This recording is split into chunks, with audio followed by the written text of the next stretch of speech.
ایک بزرگ نے اپنے بیٹے سے فرمایا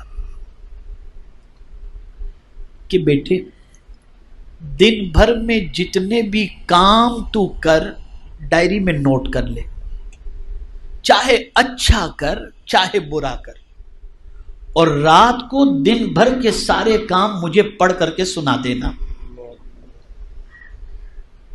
بچے نے کہا ٹھیک ہے۔ اب ظاہر سی بات ہے کہ دن بھر کے اچھے کاموں کے ساتھ کچھ نہ کچھ چھوٹے موٹی باتیں بھی ایسی ہو جاتی ہیں جو اللہ والوں کے نزدیک گناہ میں شامل ہوتی ہے، لیکن اسے بھی اس بچے نے نوٹ کر لیا۔ لیکن جب جیسے جیسے مغرب کا وقت آتا گیا، گھبراہٹ شروع ہو گئی کہ میں اپنے باپ کے سامنے اپنے گناہ پڑھ کر کے کیسے سناؤں گا۔ رات ہوئی، باپ نے بلایا، بیٹے سب نوٹ کیے؟ ہاں ابا میں نے نوٹ کیا۔ اچھا بیٹے آج دن بھر کی ساری باتیں پڑھ کر کے سناؤ۔ آنکھوں سے آنسو نکلنے شروع ہو گئے۔ ابا میں اس کی ہمت نہیں رکھتا، میرے سے کچھ نیکیاں بھی ہوئی ہیں اور کچھ غلطیاں بھی ہوئی ہیں۔ ابا میں اپنی غلطیوں کو آپ کے سامنے پڑھ کر سنانے کی طاقت نہیں رکھ سکتا، اور ہاتھ جوڑ کے ابا عرض کرتا ہوں آئندہ مجھ پر یہ رسپانسبلٹی نہ ڈالیں کہ میں دن بھر کی ساری باتیں لکھ لوں۔ اب بزرگ کا جواب سنیے، ارشاد فرماتے ہیں بیٹے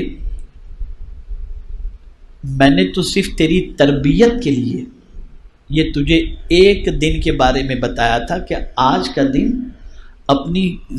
کے دن میں تو جتنی نیکیاں کر، جو گناہ ہو سب چیزیں نوٹ کر لینا اور رات کو مجھے سنا دینا۔ بیٹا تو سوچ کہ ایک دن میں چند گناہ جو تجھ سے ہوئے تو تیرے باپ کے سامنے نہیں سنا سکتا، زندگی کے سارے گناہ خدا کے سامنے تو کیسے سنا سکے گا؟ اس لیے کہ قیامت میں پروردگار فرمائے گا اقرا کتابک، اپنا اعمال نامہ پڑھ، تو اپنے رب کے سامنے کیسے سنا پائے گا؟